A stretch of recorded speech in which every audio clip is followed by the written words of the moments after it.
I want to tell you about potentially the greatest gig I've ever had. Now, just in case you're just wondering, I've played tons of different gigs. I've played big festival gigs. I've played graduation ceremonies at hockey arenas filled with thousands of people.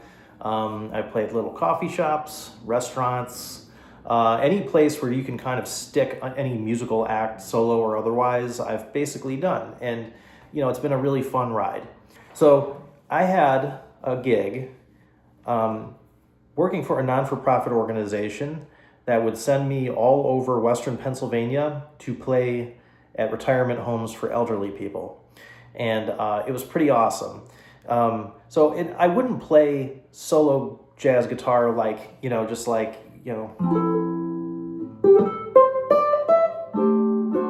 nothing like that. I tried it, but one, I'm not particularly great at it.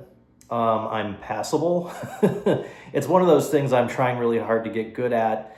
It's not my number one priority, but I would love to just be able to just, like Joe pass, just like think of a tune, instant harmonization. That's a great skill. But anyway, so I'm playing this gig, and it's many, many gigs. I was actually playing like 15 to 20 concerts a month, each one about 1 hour in length. And so this could be anywhere as south, very, very far south. It could be east. One time I played in a town called Latrobe, which is it's a famous town in Pennsylvania, most known for being the home of Mr. Rogers. It was tiring in the respect that I was driving around a lot, and then oftentimes I'd have to teach, and sometimes I'd have to, drive long distances in very bad weather. Now, sometimes though, you go to these places, and I don't know what it is. I think it's just because the elderly people's body temperature gets so low or something, but they are always cranking that heat. Oh man, even in the summertime, it gets hot in there.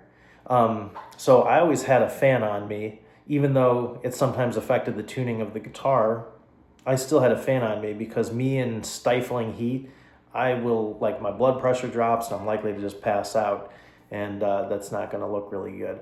So I always had the fan on me, and I always had some sugar on me, like some, like cookies, like actual cookies. It sounded like a drug or something.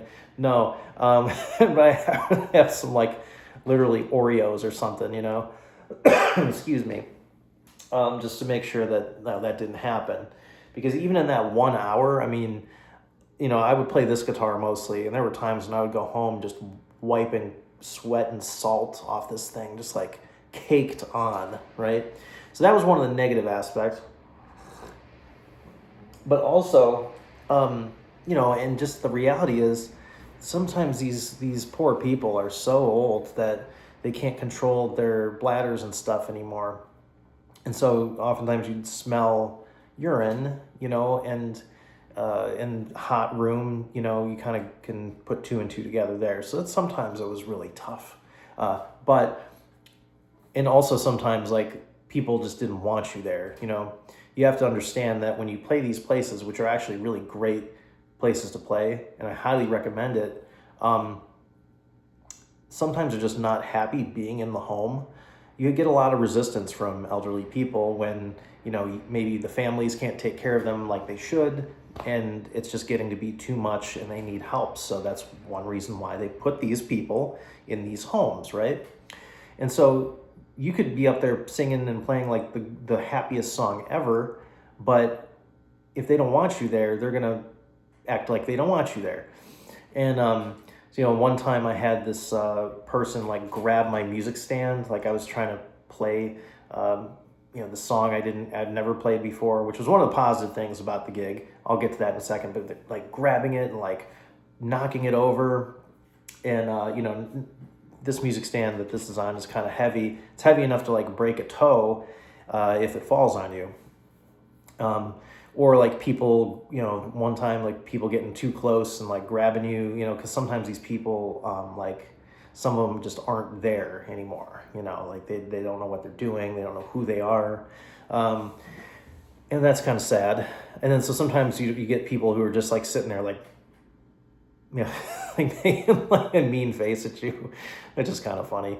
Um, Now the great thing about it though is like the connections you actually make with the people um, uh, who are there are really fantastic, and it's such a safe environment to try new things. So what I would do is I would like pick a tune that I knew, and I would just try to play it in a different key, a key that I'd never played it in before. And if I made a mistake, no one cared. Now, first, this should also point out that like I was trying to do solo guitar, like I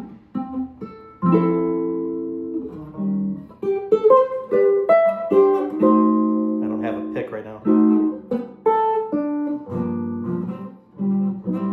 They thought it was boring. How do I know? Because they would fall asleep. And so what I did was I actually bought this thing. It's a JBL Charge 5. That's what this is. Maybe run you $80 to $100. And so it paid for itself within like 1 gig. Um, and so I started using the iRealB app, okay? Not ashamed to admit that.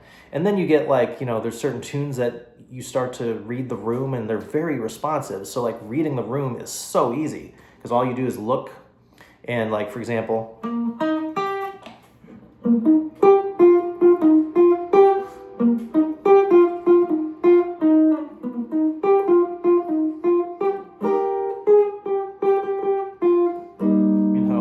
my little suede shoes. Um,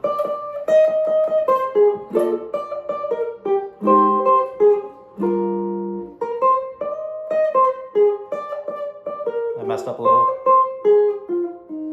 Whatever. Like, you start to realize, like, wow, they really like Little Suede Shoes by Charlie Parker. And what really is amazing too is when they start to like really react to what you're doing. Like, I remember I tried.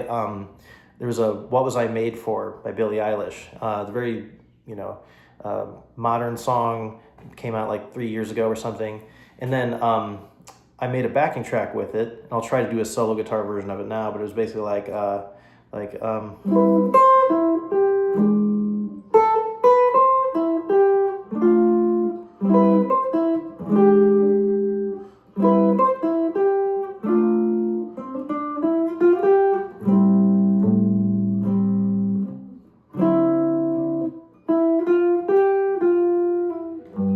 Something like that.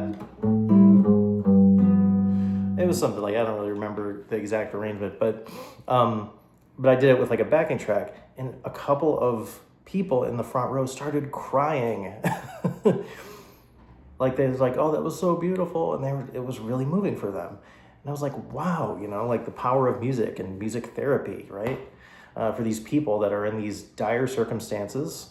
In most cases, like they're in places that are really like, God, unbearably hot. I don't know how I could survive in a place like that.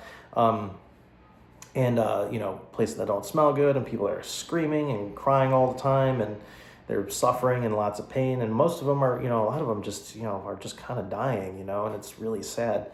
But so the amount of work it can take, and you just got to remember, you're not going to please everybody. You got some people that are going to cry when you play, and again, some people are going to, scowl at you. Well, that's show business, baby. But yeah, like that's just what's going to happen. But the difference you make, the positive impact you make on these people's lives is indescribable. And it's definitely a gig that I recommend if you ever have a chance to do it, especially if it's a regular gig, go for it. You're going to keep your lights on, you're going to keep food on your table. It could make up a big chunk of your income as a musician, and I highly, highly recommend it. And I would say because of that, that was the best musical gig I've ever had. So anyway, thank you for listening.